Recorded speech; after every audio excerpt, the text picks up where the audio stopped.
జూబ్లీహిల్స్ లో ముస్లింల ఓటెవరికి? మజ్లిస్ చెప్పినట్టు కాంగ్రెస్ కు జై కొడతారా?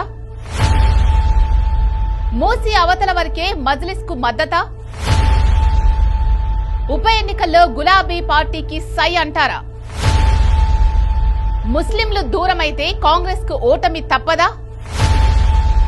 జూబ్లీహిల్స్ నియోజకవర్గంలో ముస్లిం ఓటర్లు ఎటువైపు? కాంగ్రెస్ కు గంపగుత్తగా ఓట్లేస్తారా లేదంటే బీఆర్ఎస్ కు జై కొడతారా? మజ్లిస్ చెప్పినట్లు ముస్లింలంతా కాంగ్రెస్ కు మద్దతు ఇస్తారా లేక మూసీ అవతల వరకే ముస్లింలు మజ్లిస్ మాట వింటారా? జూబ్లీహిల్స్ ఉప ఎన్నికల్లో మజ్లిస్ ప్రభావం ఏమీ ఉండదా? ఇప్పుడిదే హాట్ టాపిక్ గా మారింది. జూబ్లీహిల్స్ ఉప ఎన్నికల ప్రచారం ఊపందుకుంది. 3 పార్టీల తరపున మహామహులు ప్రచారానికి సిద్దమవుతున్నారు. తమ పార్టీ అభ్యర్థులను గెలిపించేందుకు వ్యూహ ప్రతివ్యూహాల్లో మునిగిపోయారు. జూబ్లీహిల్స్ నియోజకవర్గంలో మొత్తం 4,13,65 మంది ఓటర్లు ఉన్నారు. వీరిలో 2,08,561 మంది పురుషులు, 1,92,779 మంది మహిళలు. ఎన్నికల నోటిఫికేషన్ తర్వాత జూబ్లీహిల్స్ లో 2,383 మంది ఓటర్లు పెరిగారు.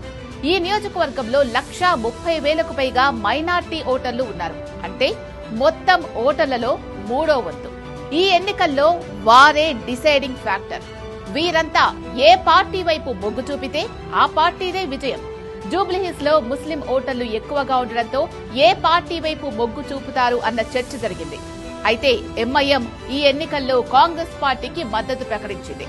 2014 అసెంబ్లీ ఎన్నికల్లో జూబ్లీహిల్స్ లో ఎంఐఎం తరపున పోటీ చేసిన నవీన్ యాదవ్ 3వ స్థానంలో నిలిచాడు. ఏకంగా 40,000 ఓట్లు సాధించాడు.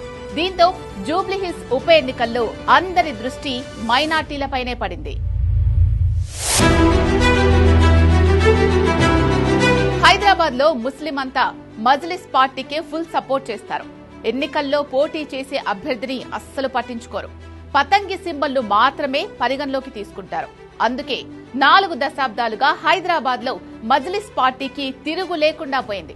అసెంబ్లీ ఎన్నికలైనా పార్లమెంట్ ఎన్నికలైనా ఓల్ సిటీలో ఆ పార్టీదే ఆధిపత్యం. మరో పార్టీ ఇక్కడ జెండా ఎగురవేయడం అంటే జరగని పని. ఉమ్మడి రాష్ట్రంలో అయినా ప్రత్యేక తెలంగాణలో అయినా ఓల్ సిటీలో మజ్లిస్ పట్టు కోల్పోలేదు. ఇదంతా మూసీ నదికి అవతల వైపు వరకు మాత్రమే.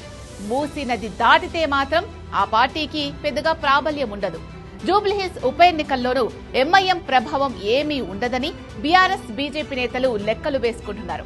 గ్రేటర్ హైదరాబాద్ పరిధిలో ముస్లింలు చాలా నియోజకవర్గాల్లో భారీగా ఉన్నప్పటికీ ఆ పార్టీ మాత్రం విజయం సాధించలేకపోయింది. దీన్నే గులాబీ కమలం పార్టీ నేతలు ప్రస్తావిస్తున్నారు. జూబ్లీహిల్స్ లో ఎంఐఎం కాంగ్రెస్ కు మద్దతు ఇవ్వడంతో హస్తం పార్టీ విజయం నల్లేరు మీద నడకే అని భావించారు. అయితే ఓల్డ్ సిటీ వేరు, నయా సిటీ వేరని మైనార్టీలు చెప్తున్నారు.